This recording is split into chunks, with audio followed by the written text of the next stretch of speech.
Welcome to the Her Story Circle podcast, the podcast that brings you the extraordinary tales of everyday women who are changing the world. I'm your host, Gertrude Mache, and I'd like to acknowledge traditional custodians of the land on which we meet today. I also like to pay my respects to elders, past, present, and emerging.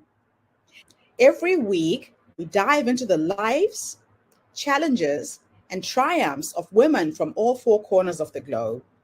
We're here to inspire, enlighten, and connect, sharing stories that uplift and empower.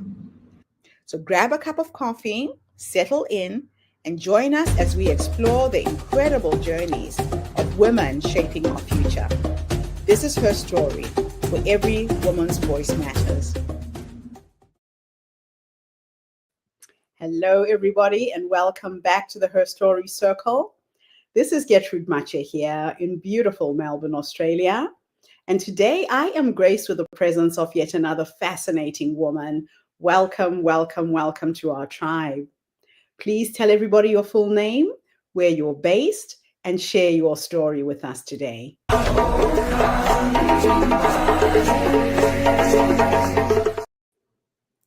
Good morning, everyone. I'm so honored to be here. My name is Charlotte Christensen. I'm based in Luxembourg and I'm 59 years old. My story is hopefully going to help you to learn a little bit faster than I did to listen to your gut. So let's begin. My story starts in 2004. Wonderful summer heat, hot evening in a beautiful restaurant. We had settled in Luxembourg by then, and this evening we were out eating for a business dinner. And I got violently sick with food allergy or with food poisoning, really badly. And after about a year of being sick with one infection after the other, I finally got to the stage where I could at least function, or so I thought. Over the next 10 years period, my diet got more and more limited. I was constantly struggling, and it's very difficult to feel powerful and strong when your insides are playing percussions and your clothes that you carefully laid out the evening before just doesn't fit. I'll tell you that over those 10 years, I bought an awful lot of clothes in an awful lot of different places. Because at the time, I was leading a very interesting, very high corporate life with 400 staff, and I was traveling 35 weeks a year, and I was constantly in motion. But at the end of this time, by 2015, I was brittle. I was absolutely a shell of myself. And my whole world fell apart that year. My husband got very, very sick. My father died. I lost 3 friends within a week. It was bad. And finally, I got 3 bronchitis within a month. And the doctor said to me, well, I think now is the time to stop. So I finally took the consequence. And within a couple of years, I had given up my job. I had stopped traveling at all. I'd set up my own company. And I had finally, most importantly, gotten the help I needed to sort out what was actually wrong with my digestive system. I was constantly trying all sorts of different, not very smart things, like every time I read something in the news, I thought, oh, I'll try that. So I was trying fasting. I was trying low blood sugar diet. I was trying vegetarian. I was trying all sorts of things. But by the time I finally got to that doctor, it actually turned out that most of my digestive issues had turned into chronic irritated bowel syndrome and a number of allergies. And I tell you, the allergies could potentially have been maybe not completely avoided, but at least limited.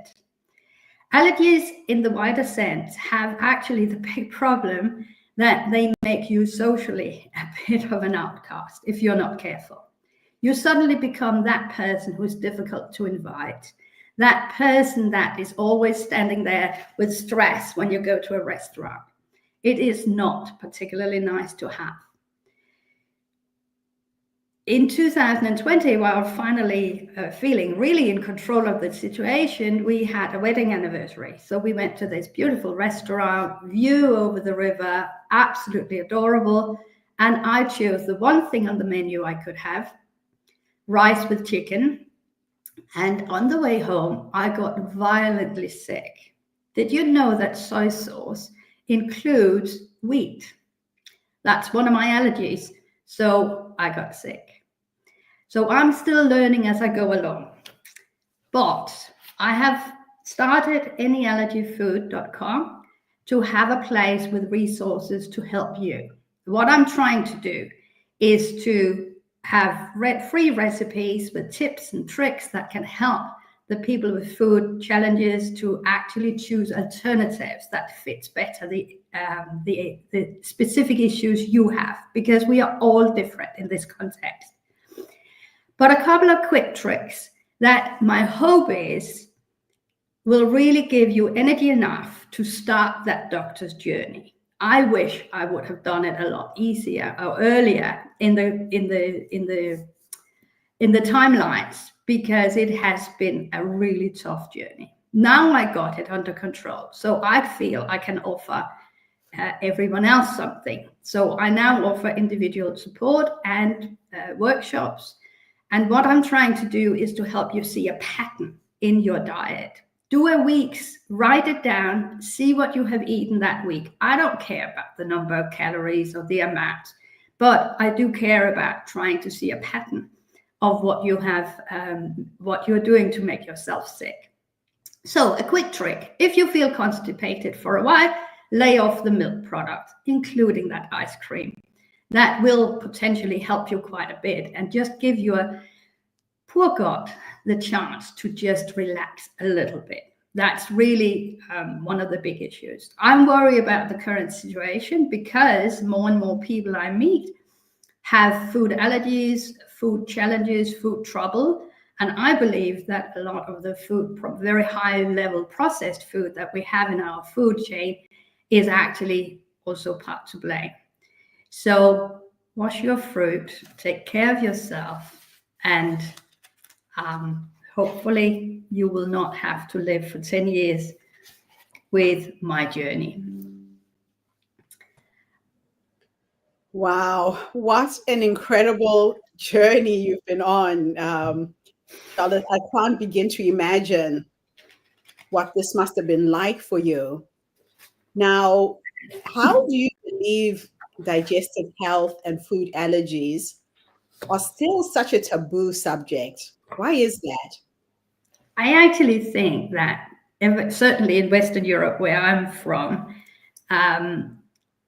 ever since Victorian times, it was not normal to talk about your digestive health. Before then, doctors would be asking. Now, no doctors are asking. So unless you tell the doctor what you think is wrong and what is causing it, then it just will continue to be a discussion. Oh no, your blood work looks okay, huh? That's the constant. Oh, you will make a blood test. Oh, they look okay. So there's probably nothing wrong. But there is a far cry from having a food sensitivity or a food intolerance, because that means you can still have a little bit. The trouble is when it becomes the allergies, because then there is no way back. That's it. That's forever, ever, I can have no wheat. Forever, ever, I can have no kiwis. I mean, it's things like that. Whereas if it was intolerant, I could still have a little bit, at least. Wow. So how has your personal health journey shaped your entrepreneurial philosophy? I'm a lot calmer than I was, because the other thing that no one talks about is actually that your digestive health have a huge impact on your mind.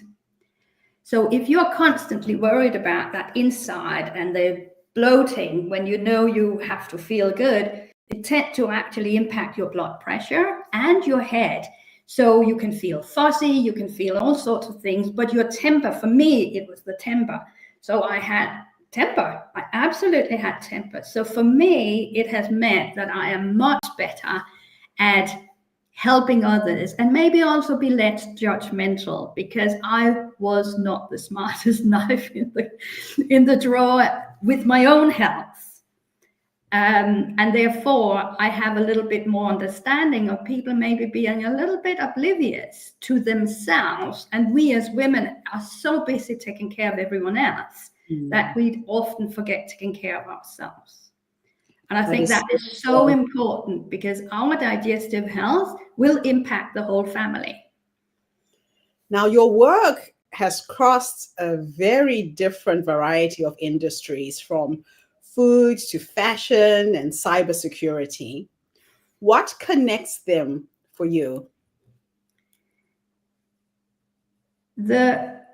What really connects all these different is the people behind. It's the people that works in these different companies. I'd made a choice when I started Fintocat in 2017. I said, I will only work with people I actually like.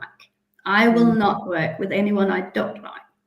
And I have stayed true to that. So it's really more about the person who decides to do that. It doesn't mean I will jump on any kind of project, but it is really choosing project where the person in charge who the founder has that passion for what they do.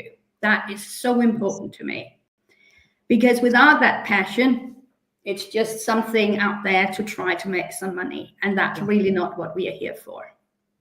Yeah, so you're really about an aligning of values with people that you work with as well. Really finding that tribe of people that you feel nice with. Yeah. And I think that's also so important when it comes to your digestive health, that you actually have a group of people who say, okay, let's not go to that Chinese restaurant today. Let's take that Thai, because it's food that's a lot easier for you to eat. Or let's not go to that Italian where they serve pizzas, but go to this one over here where they have gluten-free pizzas. There are possibilities, but we need to support each other, because otherwise you are always the problem. Okay. Now, it's interesting that you are the founder of Fintocat. How are you redefining sustainability in the fashion industry? I don't. I'm very much focused to work with a couple of founders in the fashion industry, all of whom are looking at both the waste aspect, but also the social aspect. So for one of the companies I'm a partner in, what we are really looking at is the happiness of the lowest possible, the end of the wheel. So the young woman, very often, who works in the factories of making clothes, how can we empower those to feel better about the career that they have maybe not chosen, but that they have landed in? Yeah. So it's really, again, about, there has to be some kind of social aspect for me. There has to be something along the lines of, we are doing something. Fundamentally, I think the fashion industry is still very much a commodity industry rather than an investment industry. When I was a child, you would invest in a winter coat. You would buy really good quality fabric because you would keep it for quite a few. I have clothes upstairs that are 20 years old, But these days, people go into Zara, buy a bag full of clothes, and they wear it twice. Yeah. And I don't think we can put that genie back in the box. I don't think that's possible. I think we have to each of us have to make choices. We vote with our dollars or euros on how we want to do this. So how does partnering with Soleil mean for your mission for empowerment in fashion? I hope I'm saying that word right. Soleil, it's called. It's an Indian word. That's a very interesting perspective. I used to work very much with Indian companies in my fintech days. And I've always been fascinated of this very, very old culture, or several different cultures. And yet we see so many of them here. And they are the factories for a lot of stuff, just like China is. Yes. I happen to communicate better with the Indians simply because they speak English and I don't speak Chinese. And therefore, I have landed in this situation. But I think, and again, it's the social aspect that makes it important to me to help work with, that the fundamental basis of Sile, which was actually during COVID, we discovered we had to do something. It was about ESG and data, but they developed a sensor that you can put on a sewing machine, and suddenly you get a smart machine.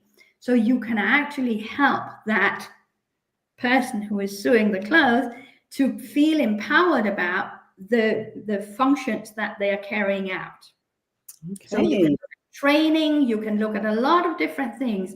And now that has developed into also being a model factory on how you can treat your staff and how you can actually make sure that you have that direct link between the factory and the brand in the other end without the middleman, which should hopefully give more money to, again, the seamstress who sits there at the end. So again, it's the social aspect of trying to make an impact, especially in women's life, that I find so important. So how do you bring a value-based approach into the world of cybersecurity? I look at the numbers. I'm the one asking the nasty questions. How will you actually make money out of this? What is going to be your price list? How are you going to make, find 10 customers and 20 customers and 500 customers? I have the privilege of working with some really, really great and funny founders that are a pleasure to spend time with, but who are also listening when I keep every week in our calls say, and what have you done to sell something this week? Because that's really my focus. We can do so much. And certainly here in Western Europe, there are so many resources for founders and startups. But ultimately, no matter how many resources, how many grants, how many loans, how many private investors, it is all about the customers. Because if you can't take it out and sell it, you might as well take it out back and shoot it. It doesn't work otherwise. So finding a way to make your product, your passion, into something that you can also maybe not get rich from, that's not the point, but make a decent living and feel as a valued member of a society where you can make an impact for something. And I do actually believe that cybersecurity is probably one of our biggest threats to society at the moment, because it undermines everyone's belief in what is functioning. So every time you get hacked, every time you can't access your internet or power supply goes down, like in Portugal recently, there was a big Portugal and Spain had a big attack on their power supply. When that happens, it undermines the public's belief that we have it under control, that someone has it under control. And yet we have a difficulty making that link to the fact that we press on an email we shouldn't have pressed on. So I really believe that is something we all should worry about. Who do we give our data to? And do we pick up the phone when it says unknown? No, you shouldn't, So it's little things like that that I think is so important. And I wanted to learn, because I'm a generation, I'm almost 60 years old, where it would be so easy to say, okay, someone help me with the technology. Yes. But I come from a technology background as well as banking, and I want to make sure that I understand what is happening, because only then can I add any value to the founders I work with. Yeah, I love it. So you're constantly learning. So you are part of a female board pool. Why is female representation at board level so critical? I think diversity in the boards are important. And I think we need diversity in not just male and female to make good decisions and solve complex problems. But I also think you need different levels of education, you need different backgrounds, different religions, you need that really real diversity. Yeah. But it starts with the women, because I come from the fintech background and worked there for 30 years. I'm used to being one of the 5% women on the business side. And the decisions were always made by a group of men sitting around.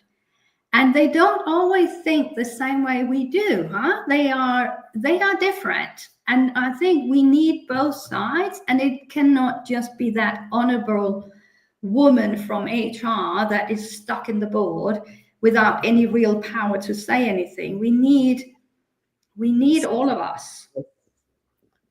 That is so, so true. So what role has mentorship, both giving and receiving, played in your journey? I think the connection. I've been lucky. I had some really good business mentors when I had my corporate career. And they taught me an awful lot and never looked at me as just that little woman. I'm not very big either. So that little woman. It was always about the job. And I learned some really valuable lessons. So if plan A doesn't work, always have a B, but that's fine. But also have a C, D, E. So I think those kind of things. I'm also Danish. So our first instinct is always to say yes or no. But actually, there are different ways of doing that. So you can give the impression of this can-do attitude with, oh, yes, of course I can, but you decide when you're going to do it. So that was another lesson that a mentor taught me. So I think having good mentors in your life, but also people that you know are in your corner, I think is so important. The people you know want you to shine. Yeah. And want you to be the best you can be. That must be the whole point of connecting, but it also must be the whole point of actually doing mentorship and business together. I love that. So how does the touch-based program support social impact companies in Luxembourg? And what excites you about it? It's again the social aspect. It's people, it's founders, it's startups showing up with a real passion of doing something to better life of someone else, predominantly in Luxembourg. And there is getting a bigger and bigger difference between rich and poor also in Luxembourg. But it is a group of founders that gets through a 5-month program where they are taught the tools of being an entrepreneur, of actually going through the customer validation process, the financial process, which they are in the middle of making their financial plans right now.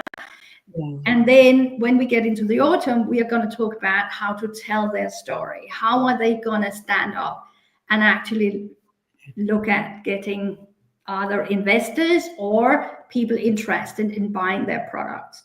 So it's people who come with a passion, whether that passion is, we had someone last year who have created a dashboard for children and parents with children with learning challenges.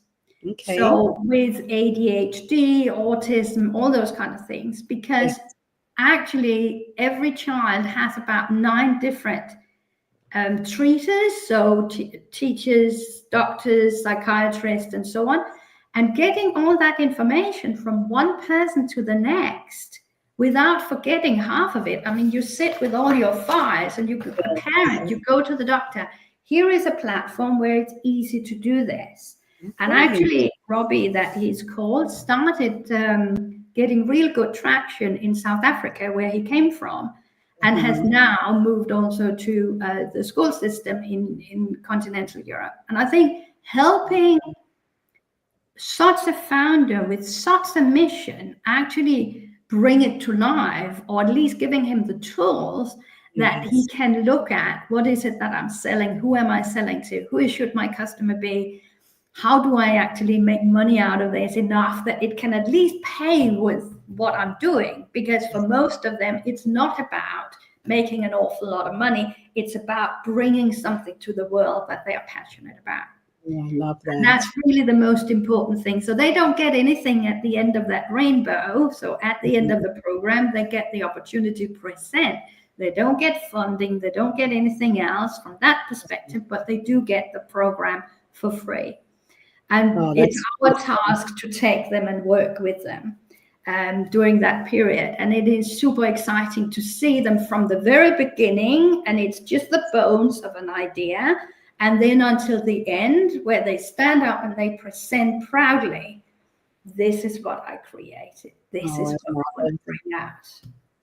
So what are the biggest challenges that you see startups facing today, especially the women-led ones?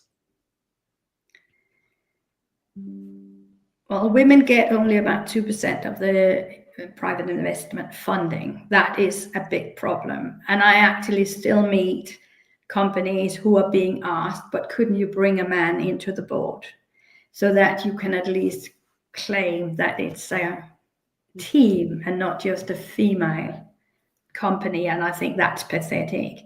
The other thing is actually ourselves as women, that we don't play very well to the founders or to the investors, and very often has a big problem in actually presenting the stuff that the investors, who are predominantly men, will actually want to see. So you can't come in with a presentation made in Canva with beautiful swirls and pastel colors, and it is all very female, very beautiful, but that doesn't actually show an investor that you know what you're doing, for example. And I think that's something which from us need to always check the audience. But actually the funding, of course, is a bigger problem. The bigger problem we have as women, I often meet female founders and I love working with them, but they don't like, a lot of us don't like asking for money.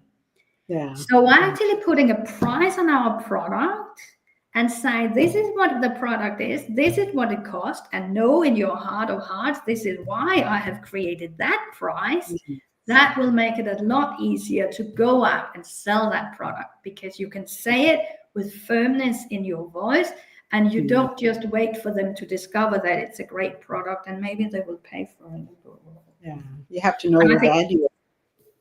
That's something that I see as a mentor, and I work especially with female funded companies, is something that I always spend a lot of time on, because I think it's so important. Once you have your price list and you're sure of that, you can much more easily give a rebate. That is the most important thing to be really firm on, because people don't value what they don't pay for. It's one of the mantras. Yeah. And if you don't charge for the stuff you do, people just think they can be dismissive of what you're doing. And I think we have that balance, all of us, that, any allergy food doesn't cost anything to use, but then I offer workshops and individual support, and that is priced, because something has to pay for running it. Yes. And I think that's the same for all of us. We all need to decide why we do what we do, but at least make sure that people value what we are bringing to the world. And I think that is so important part for a female founder especially. So let's finish our interview going back to how we started. If you could change one thing about how society views food allergies and digestive health, what would that be? Talk about poo. I really would like us to both teach our children to actually worry about their digestion. That, because I have a very good friend who, her whole teenage years and until a grown up, she only went to the toilet once a week. Oh, wow. Until she got her boyfriend, who actually was studying biology, who said, what? And it turned out that she's absolutely allergic to any, I'm losing it, to any milk products of any kind. Oh, And wow. once she stopped that, she became Great. regular, perfect, and feeling much better, huh? Because it's filling you up. Yes. So I think that is the one thing I really want us to be much more open. There are luckily resources out there now. People can look at YouTube and actually learn something. That wasn't the case back when my friend was a teenager, Right. but we still don't talk about it. We don't No, teach. We don't worry about it, and we should. that is so true. Now, the last two questions are a bit of a thought experiment. In the one, I'm going to teleport you back to the younger you, that young woman who was struggling with her digestive health, didn't know what was going on.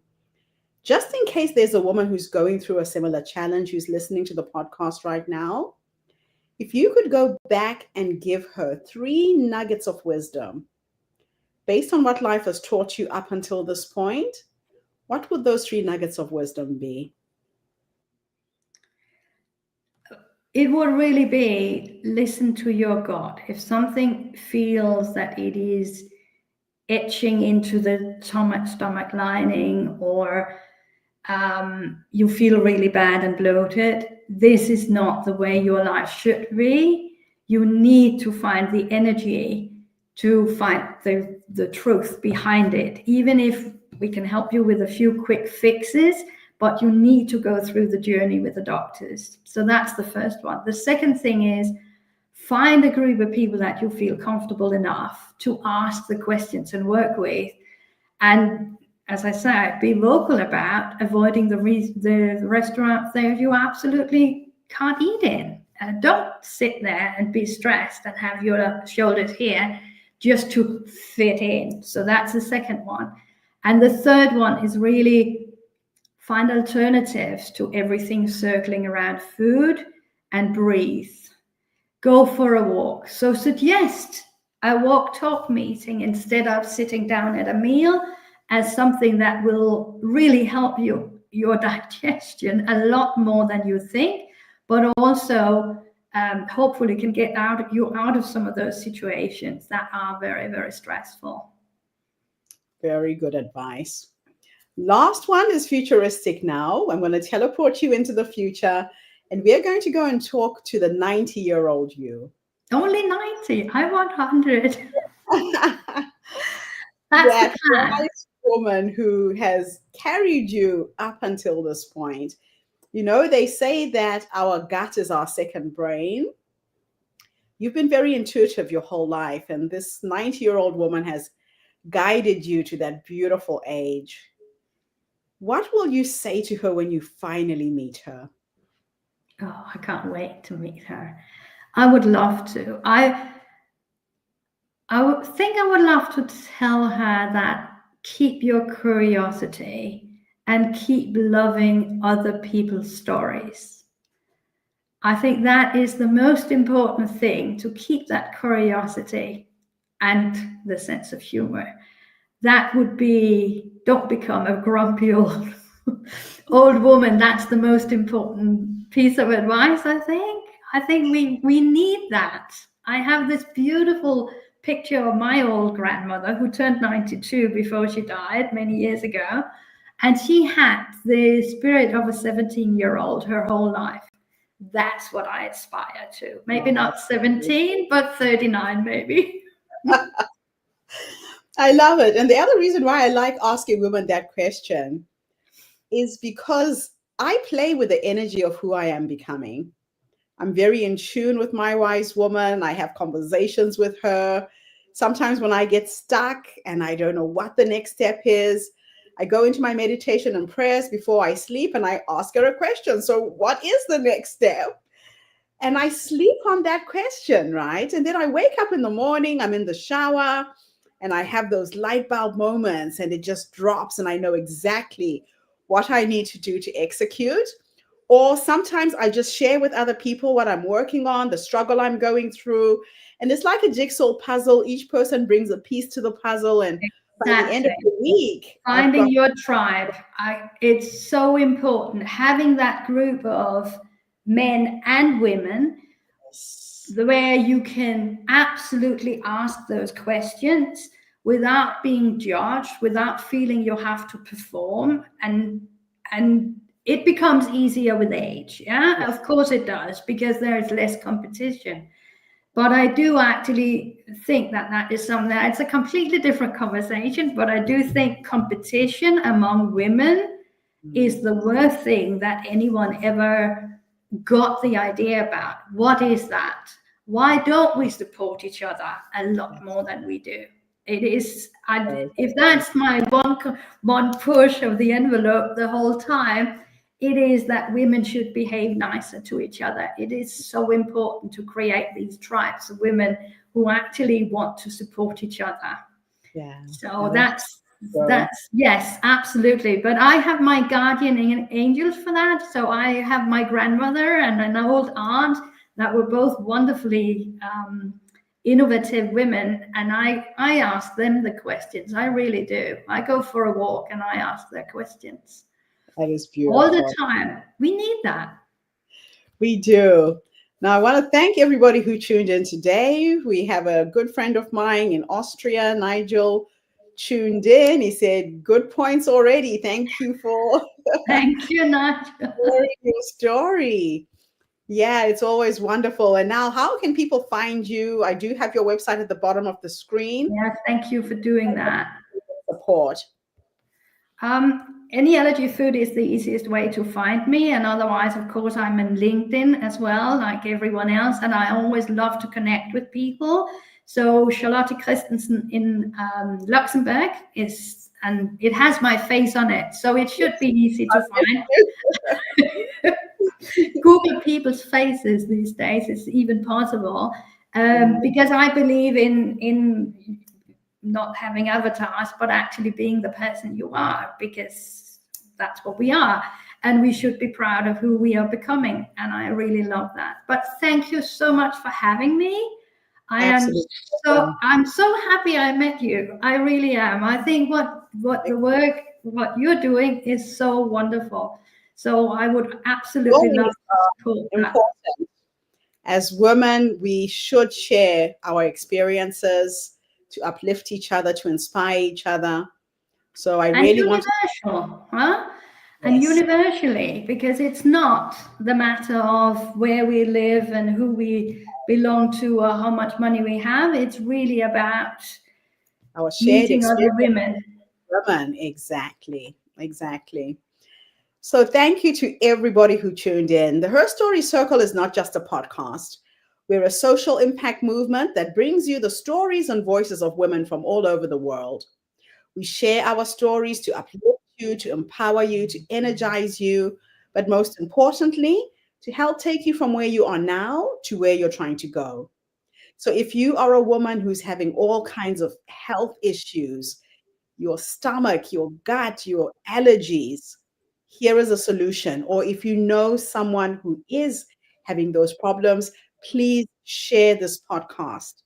Let it go far and near so we can empower each other to live healthier and better lives. I'll be back again tomorrow, everybody, with yet another amazing guest. In the meantime, have a fantastic day, morning, or evening, wherever you are in the world. And bye for now. Charlotte, thanks again for the interview. Thank you. Bye for now, everybody. Goodbye. Thank you for tuning into the Her Story Circle podcast. I hope today's story has inspired you to believe in the power of our stories and the difference you can make in the world when you use your voice.